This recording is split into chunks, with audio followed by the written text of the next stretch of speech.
Ceci Belgat, bonjour. Merci d'avoir répondu à mon invitation pour ce podcast qui m'interpelle à un plus haut point, ayant vécu moi-même une brève expérience agricole et j'ai eu le loisir d'être confronté et d'affronter les divers questionnements qu'ont pu avoir certains des agriculteurs.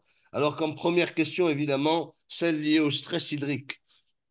Stress hydrique versus les besoins de l'agriculture, où en est-on exactement? Bonjour, merci pour l'invitation. Donc, à propos du stress hydrique, on oublie d'abord qu'on est géographiquement, hein, climatiquement, on est dans la région la moins arrosée au monde, hein, c'est en dehors des déserts. Donc, on est dans l'aride et le semi-aride. Et bon, voilà, un peu avec les changements climatiques, c'est tout à fait. Sauf que l'Algérie nous disposons d'un capital d'eau fossile très important, donc les nappes du SAS, du système aquifère du Sahara septentrional. Donc, donc, nous avons à peu près dans les 40 à 40 000 milliards de mètres cubes qui nous appartiennent, hein. C'est 80% du SAS, c'est en Algérie. Avec ça, nous avons le Chott el qui est aussi donc un aquifère très important. Mais malheureusement, ce potentiel-là est très peu utilisé, sinon mal utilisé. Donc voilà un peu, bon, moi j'ai toujours préconisé un transfert, si vous voulez, un transfert des eaux donc du SAS euh, et donc du Chott-el-Chergui sur les sols les plus résilients du nord de l'Algérie. Et on a un potentiel, donc on va parler, j'espère, dans la deuxième partie sur justement le potentiel de sol. Bon voilà, mais c'est tout ce que je D'accord. peux. Et il faut savoir que l'agriculture, c'est l'agriculture qui consomme le plus d'eau, hein. Malheureusement, bon, tant qu'on n'a pas encore fait ce raccordement, si vous voulez, cette, ce, ce travail, si vous voulez, de, de, de, ce- d'utilisation de ce potentiel, on restera toujours sujet à des problèmes climatiques. Voilà. D'accord. On avait eu un précédent podcast il y a quelques jours de Hum. l'expert Ahmed Kateb qui a beaucoup parlé et qui a abordé en profondeur la question du stress hydrique. Mais évidemment, aujourd'hui, nos échanges vont porter davantage sur le domaine arable algérien, donc les surfaces agricoles. C'est là où, de mon point de vue, il y a un véritable questionnement. Euh, Oui, oui, tout à fait, tout à fait. Là, c'est- si vous voulez, c'est pas c'est comment aborder la question. Donc là, il y a un potentiel de sol, ce qu'on appelle enfin des sols résilients, hein, sur les 42,5 millions d'hectares susceptibles d'être livrés à l'agriculture. Il y a à peu près il y a 14 millions qui sont prêts à recevoir des, une agriculture résiliente. Sur les 14 millions, il n'y a que 8,5 millions qui sont théoriquement emblavés, cultivés, donc soit arboriculture ou les cultures herbacées. 8 millions, donc il reste 6 millions d'hectares non utilisés. Ces 6 millions d'hectares sont situés à des étages bioclimatiques très bien arrosés, donc compris entre enfin, la pluviométrie, elle est comprise entre 500 et 350 millimètres d'eau par an. Là où on peut faire de la céréale, par exemple, de la céréaliculture en pluvial. Malheureusement, tout ce potentiel-là n'est pas du tout mis à profit. Bon, qu'est-ce qu'il faut sur les, donc pour être un peu plus précis, hein, sur les les 6 millions à peu près d'hectares qui restent à bonifier, hein, il y a 2 millions d'hectares qu'on peut utiliser et dans des délais très, très, très rapprochés. Il y a 2 millions d'hectares qui nécessitent absolument, enfin, qui nécessitent très peu d'aménagement, et ça se situe un peu dans soit c'est le Numidien, donc la partie occidentale donc, du Numidien, donc Tiaret, Saïda, etc. Et puis le Titri qui est très important, il y a des sols, de véritables des sols bien plus fertiles que ceux de la Mitidja. Bien plus fertiles que ceux de la Mitidja, et ça on l'oublie. Hein. Il y a à peu près dans les 800 000 hectares, vous imaginez, hein, c'est pas rien, hein, 800 000 hectares dans ce périmètre-là. Bon, avec bien sûr, il y a sablonnés, donc ce qu'on appelle un peu en pédologique, hein, c'est des gilgaïs, c'est des sols qui sont en moyenne montagne, mais qui sont très fertiles.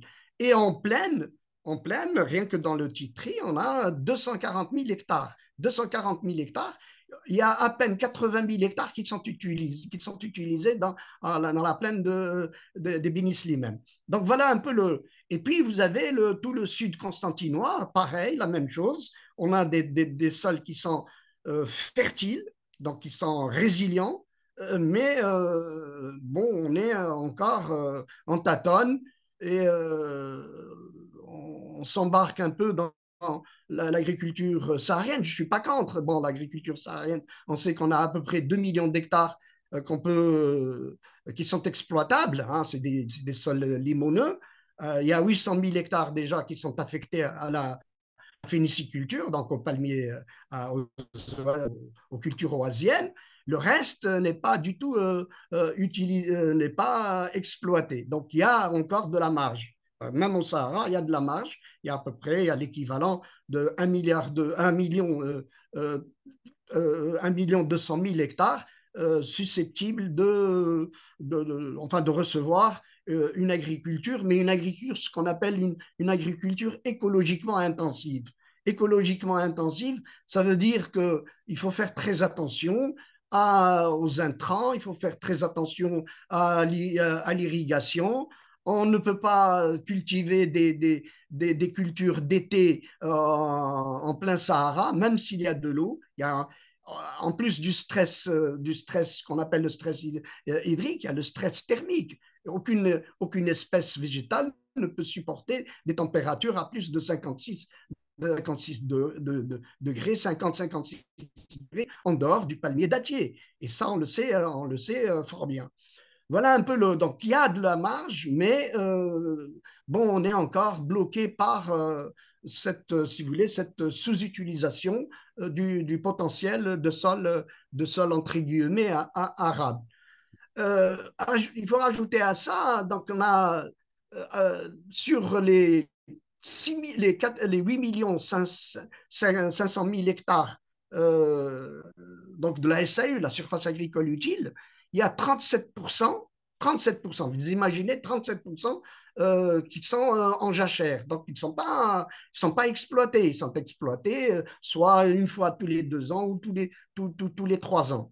Voilà un peu le. Alors qu'on peut réduire facilement, pour peu qu'on maîtrise les itinéraires techniques, on peut le. Moi, j'ai consacré un livre à ce sujet. Il vient de sortir un livre assez volumineux, 450 pages quand même, sur l'agriculture et les agrosystèmes céréaliers en Algérie. Il vient d'être publié. Voilà un peu qui aborde la question dans toutes ces coutures. Hein. C'est vraiment, j'ai été au fond de la question, y compris avec des solutions. Je préconise des scénarios et des solutions. Donc, il y a de la marge, mais bon, on est encore bloqué par la maîtrise insuffisante des Alors, itinéraires techniques.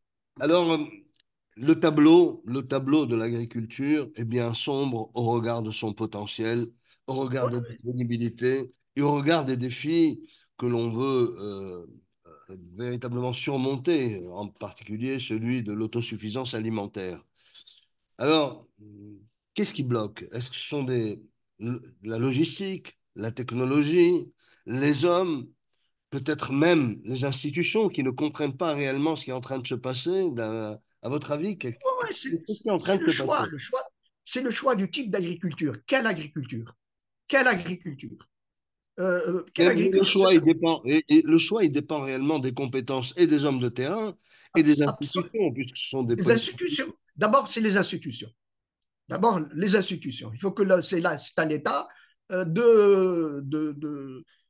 si vous voulez, c'est à l'État de mettre un peu les choses. Bon, qu'on sache exactement, est-ce que l'objectif aujourd'hui, c'est de réduire la facture de la céréaliculture, donc de réduire les importations, ou de faire une agriculture pour exporter. Voilà un peu la question. Si on veut maintenant réduire la facture qui pèse lourd, rien que pour les céréales, c'est 1,5 milliard quand même de dollars, c'est pas rien, hein. Alors qu'on peut réduire, donc on est à peu près à 80% de nos importations en céréales, hein. En céréales, on est à 80%, alors qu'on peut réduire facilement. Bon, facilement, c'est-à-dire que là, il y a une volonté, il faut qu'il y ait la volonté, il faut qu'il y ait de la compétence et des choix stratégiques. Mais si on met tout ça en musique, on arrive à mettre ça en musique, on peut arriver à une réduction, mais à 20%, c'est-à-dire à 80, on peut nous satisfaire en céréales à 80%, à hauteur de 80%. Et c'est possible. Et c'est possible. C'est possible. Les On est légumineuses, la heureux même chose. d'entendre un tel optimisme, Monsieur Belgat, mais dans les faits, je ne sais pas ce qui se passe. Oui, dans les faits, les choix ne sont pas. Voilà, c'est des mauvais choix. C'est des mauvais choix, c'est tout. C'est des mauvais choix.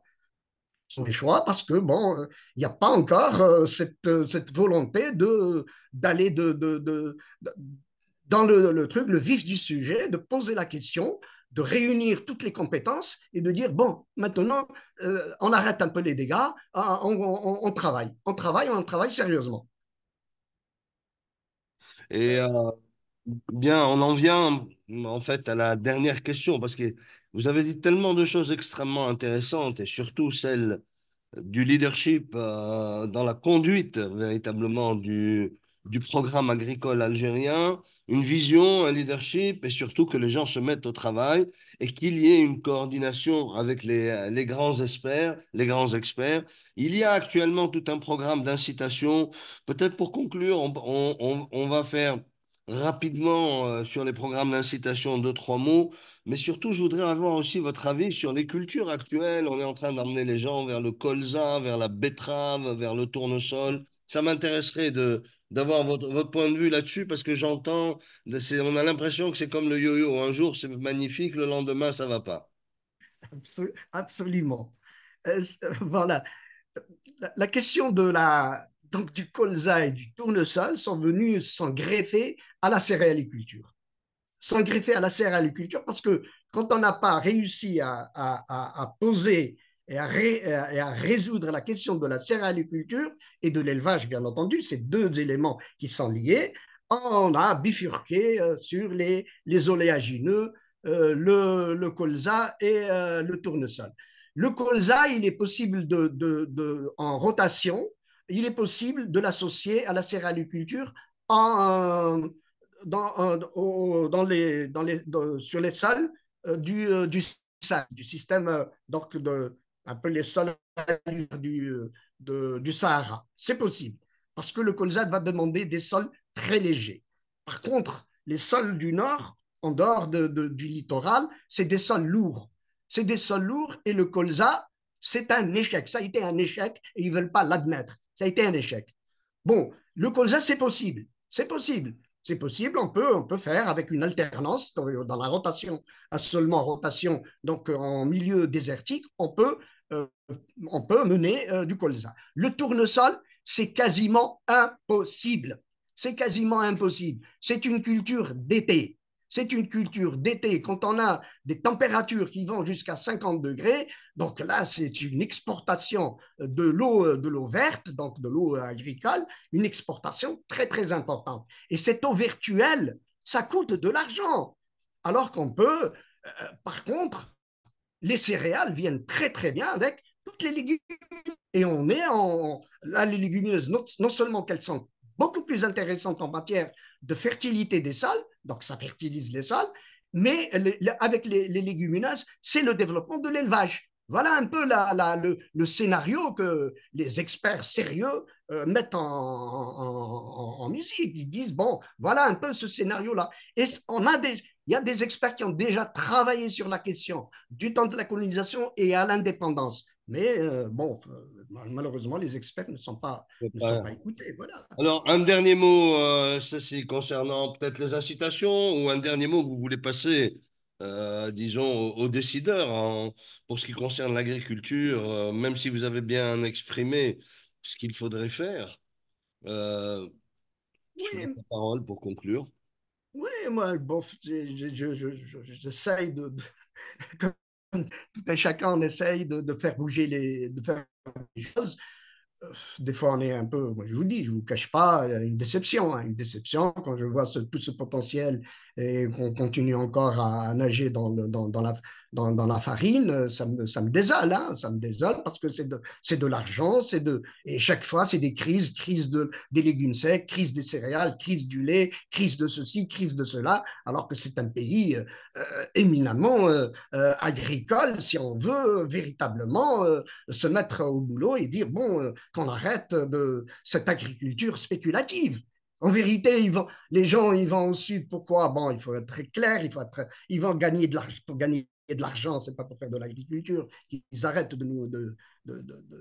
N'y Voilà a-t-il un peu pas le. une question de propriété foncière sous-jacente à tout ça? Oui, oui. Là, le foncier est un gros.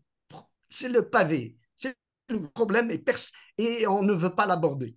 Vous savez la taille aujourd'hui des exploitations en Algérie, elle est inférieure à 10 hectares. Il est impossible de faire de la céréaliculture sur 10 hectares. Il est impossible de faire des trucs sur 10 hectares. Et depuis, c'est un peu la réforme. Quand on a fini avec les domaines autogérés, on a divisé les domaines en petites exploitations inférieures à 10 hectares, et le résultat est là. Donc, la France a fait exactement 1960, comment ils ont fait pour devenir un grand pays agricole. Ils ont réglé la question du foncier. Ils ont réglé la question du foncier. Donc, il faut libérer le foncier. Il faut libérer les trucs. Il faut qu'il y ait une sorte de banque. Ça existe de partout. Une banque du foncier, et ceux qui ont de l'argent, bon, c'est pas gratuit la terre. Hein. Je vous donne de l'argent, je vous donne la possibilité d'avoir de la terre, moyennant une participation, bien sûr, au trésor public, avec un cahier de charge, et qu'on se mette quasiment au travail. Sinon, les incitations, la paysannerie, si vous voulez, l'agriculture paysanne ne profite pas de ces incitations de l'État. Les engrais, très peu utilisent les engrais. Nous sommes le pays de la Méditerranée qui utilise le moins d'engrais. Comment voulez-vous faire de la céréaliculture sans engraisser le sol? Comment voulez-vous lutter contre les trucs sans faire du désherbage sans produits? C'est impossible. C'est impossible.